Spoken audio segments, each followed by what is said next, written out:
So, Breath of the Wild speedrunning changed dramatically these past couple of months. Before, we used to do all of these bullet time bounces, but guess what? There's 0 of them now. The entire speedrun is practically changing as the last few months. And a brand new record was just set by Player 5, which is a time of 24:15 in the any percent speedrun. Yes, 24 minutes. So what I'm going to do today is I'm going to watch, react, but more importantly, break down the brand new world record for Breath of the Wild so you guys can get a little bit of a better understanding in how the speedrun actually works and functions. So I really hope you enjoy it, but before we get further into it, let's get a word from today's sponsor. So, plenty of you guys know that I've been working with Manscaped for a while. They hooked me up with this Perfect Package 4.0 a long time ago with a bunch of amazing products like the ball toner, the ball deodorant, the lawnmower 4.0, which is my favorite, and also don't forget about the Plateau 2.0, which is a single blade razor, which is absolutely amazing because believe it or not, even with this baby face, I gotta shave sometimes. But on top of it as well, they've also been launching a bunch of new boxers recently. So, if you check out manscaped.com right now, you will see that they have tons of different options for boxers. So, if you want to upgrade your wardrobe, I really do recommend it. They're super comfortable. I'm wearing one pair right now. Not going to show you, but trust me, I am. And if any of that sounds interesting, you can get 20% off your first order plus free international shipping by simply using the promo code LINKA7 or going to manscaped.com/LINKA7 or using any of the links down in the description down below. So, either way, what are you waiting for? Do it! Buy it! Let's get back to the video. Alright, so immediately when we get into it, there's a couple of things I quickly just want to mention in case anyone is brand new to Breath of the Wild speedrunning. I'm going to try and keep it a little bit more tech heavy and advanced for this kind of explanation, but just in case anyone hasn't seen Breath of the Wild speedrunners before.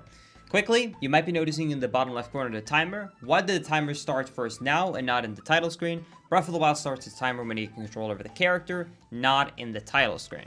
Second of all, why is the game in this weird language? This is actually French, and everyone doesn't know, and that is very simple because in Breath of the Wild, the languages that are faster is slightly different from what you traditionally would see, like Japanese, because it's more dictated based upon the voice dialogues of certain cutscenes, rather than the text itself. So French and German, surprisingly, is very, very fast.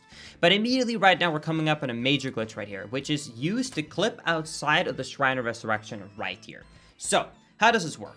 Well, basically what he does is he's running into this corner right here. And when he's running into this corner, you can see that he's looking this way, but he's running towards us.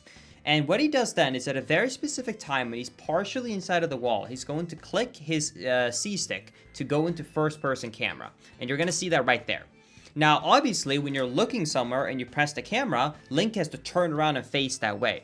Well, if you do that at the correct time while running into that wall, what can end up happening is that this turnaround causes Link's body to actually be slightly out of bounds, and it will cause him to just simply fall out of bounds, and you're completely skipping the Shrine of Resurrection.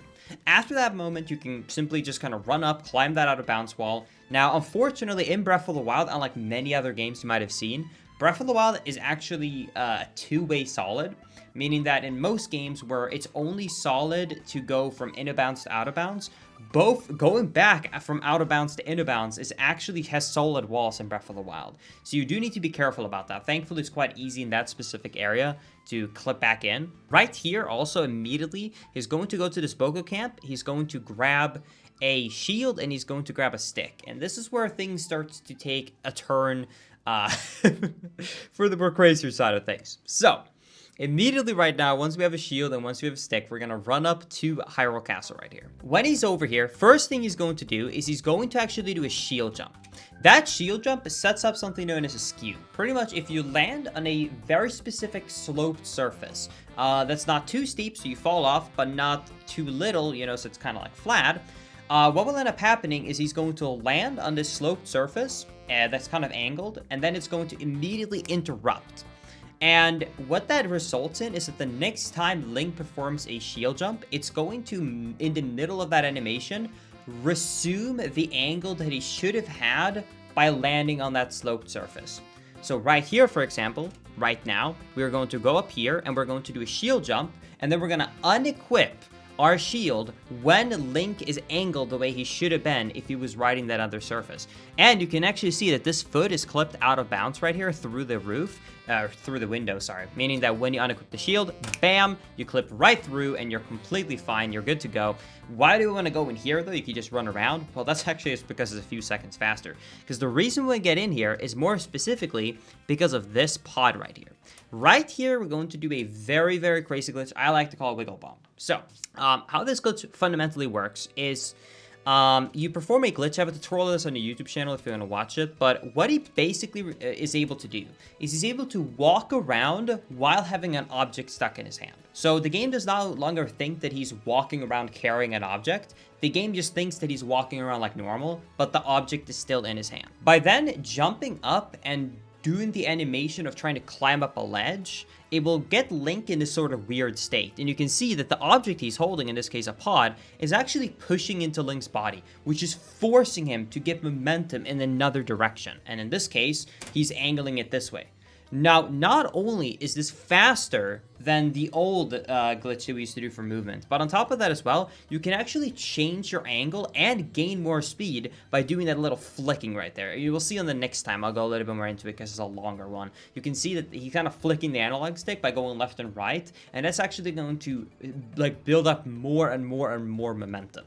So that's used for like very fast movement. You can already see we're already going to our first dungeon. And if you remember, if you used to watch old Breath of the Wild speedruns, you're going to notice that this order is completely wrong. This right here should be the last shrine that we complete. For the entire lifetime of Breath of the Wild, this has been the last shrine for the Great Plateau that we have always completed. On this route, though, it's different because this specific rune is the bombs rune. Now, with that glitch I showed you, the Wiggle Bomb glitch, the reason it's called Wiggle Bomb is because for almost every category, how people perform that glitch is by simply dropping one of their bombs and picking it up and performing the glitch with that. And that's why it's so advantageous to go here. On top of that as well, we can also do the glitches like this right here. This is what's known as a Bomb Impact Launch, or BIL for short. Pretty much how it works is if you do a jump, you place a bomb, you place a second bomb. If you're able to distance these bombs perfectly, if you explode the first one, it is going to shoot the second bomb forward without exploding it. It's going to hit Link's back and just make him fly really fast. And that can be used, for example, right there to skip the shrine entirely. And we can now move on to the next part. Now, after this shrine, you're going to see immediately he's going to do Wiggle Bomb. And also, if you pay attention right here to the audio, listen to this. Uh-oh, go this way. Come on, Link. Do you hear that? That is his analog stick flicking. So he's flicking his analog stick as quickly as possible. Because like I said, by wiggling left and right over and over again, you can not only slightly angle the direction you're heading, but you can also actually be able to gain more speed with that glitch. This is why he's flicking his analog stick so quickly. Right there, you also saw another example of a shield clip, which is used for entering all of these shrines. Because normally, when you play the game, to be able to enter any of these shrines whatsoever, any one of these individual shrines, you would have to pretty much raise the Great Plateau Tower, and then the slates in the front of each shrine activates. That's when you can first enter them. Because we no longer watch that cutscene, we have to somehow enter the shrines without it. Without actually, using your Sheikah slate to put it on the slate in front to open up the main doors. And that's where shield clipping comes into play. And it works fundamentally the same way that I explained for getting into the church earlier. However, they're slightly, obviously, like the setups and the angles you need for each one of these are slightly, tricky and precise. So they're all slightly different in terms of setup, but fundamentally why they function is the same reason and thing for every single one of them. You can also see right there, by the way, amazing example of why this new movement allows us to save so much time in every single shrine in the game. You just saw him shot right across that shrine. Incredibly impressive. This is one of my favorite movement sections coming up right now, actually. This is, in my opinion, what is one of the most gorgeous sequences of the new route. Before, we used to have a decent amount of running going on. This just truly shows how powerful this glitch is. So this is one of my favorite segments right here. So what we're going to do is we're going to run up right here. We're going to perform Wiggle Bomb. We're going to pick up the bomb.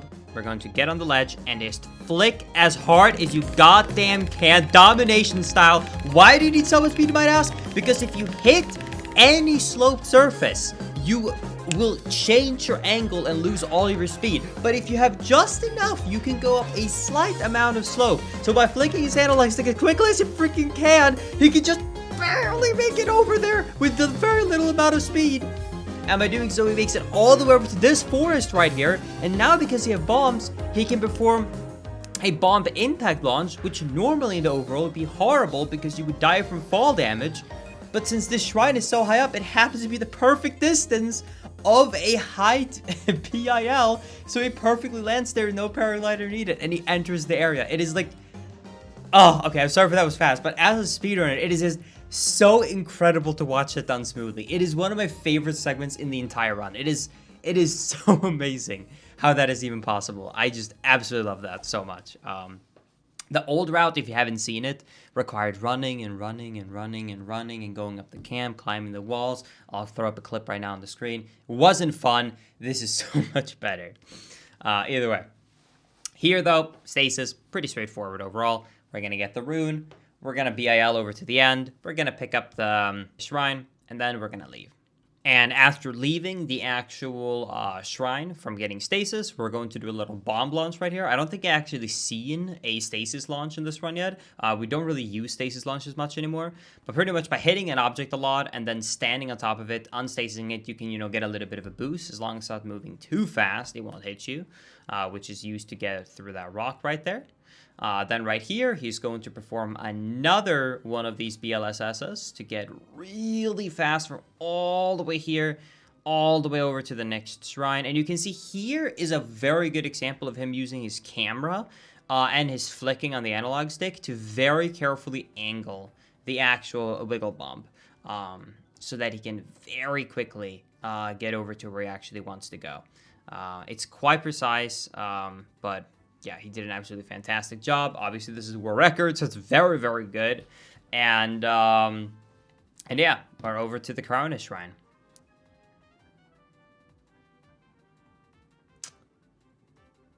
Oh, yeah. I forgot to do this now. This is actually the first time I'm watching this. World record, by the way. This is the first time. I kind of just skimmed through it live earlier, but this is my first time actually watching through it carefully. I forgot about the strat. The strat is absolutely amazing. So they do a bomb impact launch, right? But they carefully angle it in such a way where Link bounces on the wall so that he loses his height and his momentum, but because he slightly angled himself, he bounces himself over the little plane, so he lands right next to the end, and he's able to exit. That's absolutely amazing strat. That's so good. Very impressive. Now, this is actually where I am assuming, like I said, I try not to spoil myself too much. This is where I'm assuming that one of the major new time saves is coming up compared to the old route. Because once you got all 4 shrines, one of the slowest segments in the entire Plateau part was getting back to Hyrule Castle. Because since you came from the bomb zone and you're pretty low down, you did like a slow, really short VIL. Then you had to do a stasis launch with a tree. Then you had to walk across the roof. Now he's in a very different position. He has this glitch that allows him to, go incredibly fast. On top of that as well, he's also at a higher point than the actual church that he's trying to go to. So he should be able, from this position right here, to do some very fast movement. Like I said, I have not seen this, so let's see what it actually does here. I don't actually know where he would activate one. Okay. Yeah. It's just straightforward. Never mind. Okay, yeah, it's just literally straightforward. There's just nothing to worry about. You just go straight for it, man. Just straight for it. That's absolutely amazing. Yeah. Right here, by the way, though, he would take fall damage, I'm assuming. So he's gonna, he's gonna do something. So right here is doing a glitch known as fall damage cancel. By interrupting himself throwing an object, he's able to pretty much avoid taking any falling damage. So he's able to go here.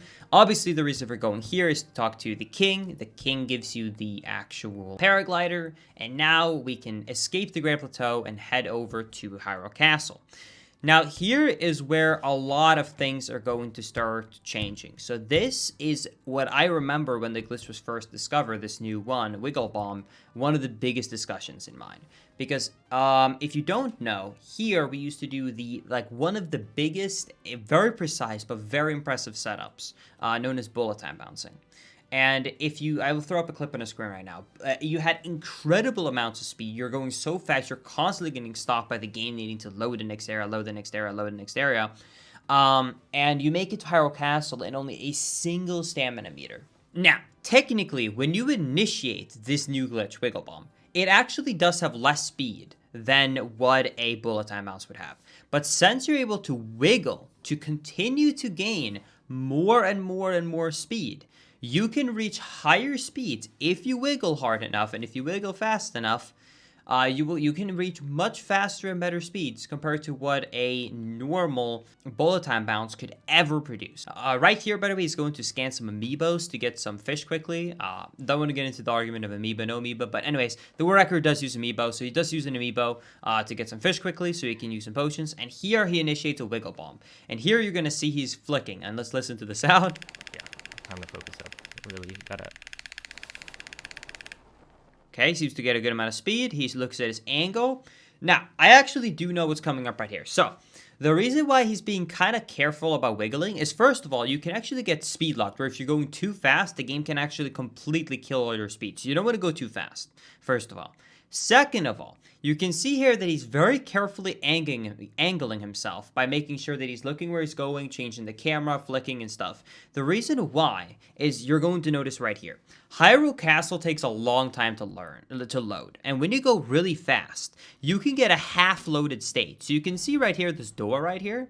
Well, there should be a giant-ass fence right here stopping you from going in. And you can also see this area in general. Just look at this. This is not a loaded area, right? Like, this is... Okay, the enemies are kind of loaded. The floor isn't even loaded. The statues here are not loaded. He's, like, flicking here to force the game to load. It finally started to load. So... he needs to be very careful because you only have a small window of being able to load Hyrule Castle enough to be able to go there, but not enough to where that gate that will block you, that little fence gate, will block you from entering this area. Because you definitely want to enter this area, because this is the brand new Hyrule Castle route as well. And this Hyrule Castle route is very fast. It's faster for both picking up items, such as, weapons that you need for all the Blights and the Calamity Ganon fight. But on top of that as well, it's also going to be very helpful and useful because now we can also get Ancient Arrows, which you just saw getting right there, which is not something that the previous fast routes was able to obtain at all. On top of that as well, there was a little bit of a new thing that was discovered a couple of months ago that you're also going to notice when it comes to using this route right here. So, right here, he's going to use the fish and he's going to cook, and here is something really cool that you might not have seen before. Just gonna go here, and bam. By using the same technique that he used to clip out of the original Shrine of Resurrection, he can use that same technique to clip out of bounds in Hyrule Castle. He then does a mid-air bomb impact launch to go over there. Then he uses a second one when he regains his stamina to go here. Right here, he forces a load of this area. This area right here not only has this guy, which is a very, very good edge of durability sword, but on top of that as well, he also get a very powerful bow. This is like the Dark Guardian bow, a royal bow, sorry. And on top of that as well, he can immediately go onto a ledge and have a straight shot to be able to do another BIL to get to the end of Hyrule Castle. Just incredibly fast route. And now, most importantly of all, there's another reason we do this, and that's because he happens to be exactly here. Because if you remember, there's like 4 ways you can enter this fight. You can enter it from, north, west, east, and south. So, he made sure to enter it from this direction, because he's going to do a little bit of a setup right here. And that is because of something very clever. So what he's going to do right here is he's going to shoot an arrow at a very specific spot as he walks into this cutscene. Now, if you pay attention to this cutscene right here, do you see how the enemy is kind of flickering a little bit? And more importantly, right here, look at his head. Bam. Bam, bam, bam, bam, bam, bam, bam, bam, bam, bam, bam, bam, bam. So, normally, when you shoot, normally when you enter a boss fight, the in-game time pauses, right? Meaning that let's say that I'm throwing a sword and I enter a cutscene. The sword is just going to stay there. It's just going to stay there. And then once the actual cutscene is over, the in-game time resumes and it falls down.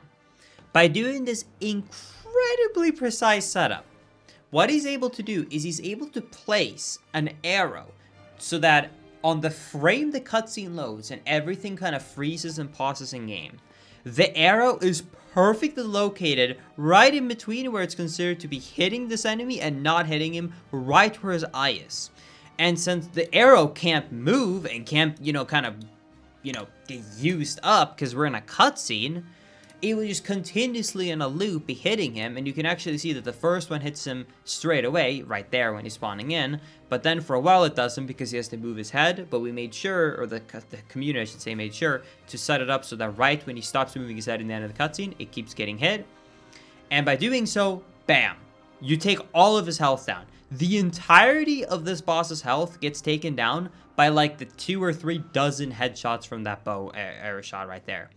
So no need to fight the first blight whatsoever. We do not have to fight wind blight whatsoever.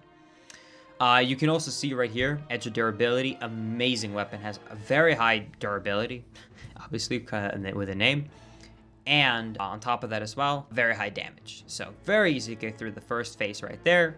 Second phase should be pretty straightforward as well.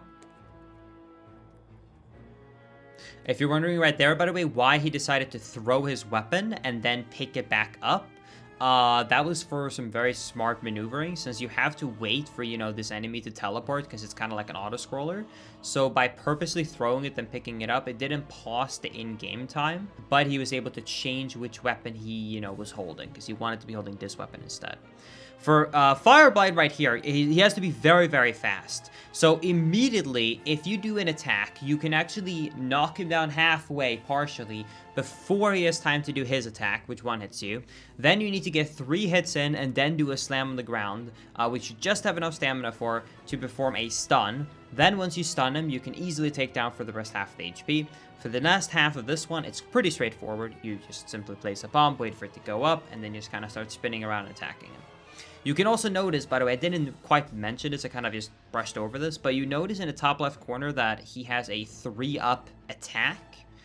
That's from cooking all the fish, and that's why specifically you cook the fish, or why in Gnome Amiibo you cook like the banana and the beetle. It's been a while since I ran it, so that you can get like 3x damage up.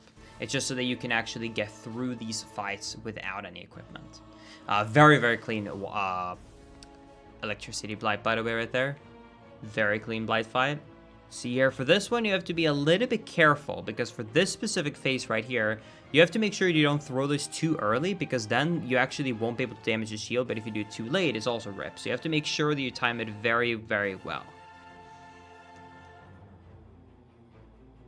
Right here, he immediately puts out some damage, and then he's going to pick up bomb barrows. And this is how the majority of the damage is dealt, by the way, to Calamity Ganon. The majority of the damage that you want to output is done through using arrows, and specifically bomb barrows in the head, because headshots deal a ton of damage. And he's also obviously kind of like stunning him here. This is also why you wanted the the extra arrows right there as well. And you can see it's perfectly aligned. He's too close. He would actually take damage from that bomb arrow, but he knew, based upon practice, the exact amount of hits that he needs, nice voice crack, to be able to take him down right there. So he can super carefully, super nicely take down the entire first half. Right here is a stun lock, by the way, that was patched by Nintendo if you try and do this yourself for Master Mode, but not for normal quest. So if you play in a normal mode, it's completely fine. All you have to do is initiate a quick spin, get at least 3 hits in then, and right before his red shield comes up, you have to slam on the ground. He's going to take up his shield, and then he's immediately going to be knocked back down again. It's pretty much just going to count like he got hit. Which is how he's able to just continuously hit him over and over. And bam, Calamity Ganon is down, and now we're on to Dark Beast Ganon, which is arguably one of the most boring fights in the game, and what I like to call auto-scroller. So, let's speed this up. And all the hits are done, and we're ready for the final blow. And here we go. Right as the eye comes out, he's going to jump up, and he's going to do the shot. And the second that the arrow makes contact with the eye, it is immediately dot time, and time. Wow, that was fast. And there it is. There is the brand new world record for Breath of the Wild. 24:15.69. Nice. But yeah, so there it is. Massive congratulations to Player 5 for setting this brand new world record. If you want to check out his channel, be sure to check the link in the description of this video. I'll be sure to link his channel, so definitely check him out. Massive congratulations to him for setting this brand new world record. And I hope you enjoyed this kind of like a little bit more in-depth explanation of the speedrun as a whole. And hopefully I was able to add a little bit more excitement for you in terms of Breath of the Wild speedrunning. I have some more Breath of the Wild content coming out in the near future, by the way. So if you want to check that out, be sure to subscribe to the YouTube channel. But yeah, hope it gave you a little more insight into the speedrun as a whole. Thank you guys so much for watching. I love you all tons, and I'll see you all in the next video. Later, everybody. Bye-bye.